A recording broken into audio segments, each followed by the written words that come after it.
घने जंगल में एक अकेला उल्लू रहता था। वो दिन में खामोशी से ऊंचे दरख्त की शाख पर बैठकर सो जाता और रात को जागकर सब कुछ गौर से देखता। दूसरे जानवर अक्सर उस पर हंसते और कहते, ये दिन में क्यों नहीं जागता, ये कितना अजीब है। उल्लू मुस्कुराकर खामोश रहता। एक दिन अचानक जंगल में आग लग गई। धुआं हर तरफ फैल गया और दरख्त जलने लगे। हिरन, खरगोश और बंदर खौफ से इधर-उधर भागने लगे। सब परेशान थे कि अब बचें तो कैसे बचें?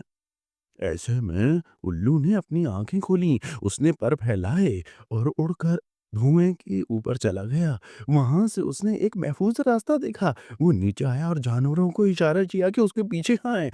सब जानवर उसके पीछे चलने लगे। उल्लू सबसे आगे उड़ रहा था और बाकी जानवर उसकी रहनुमाई में आग से दूर निकल गए। आखिरकार वो रोशन खुले मैदान में पहुंचे। जानवर खुशी से कहने लगे, उल्लू भाई तुम वाकई अक्लमंद हो, अगर तुम ना होते तो हम सब जल जाते। उन्होंने मुस्कुराकर कहा, अक्लमंदी हमेशा वक्त पर ही पहचानी जाती है।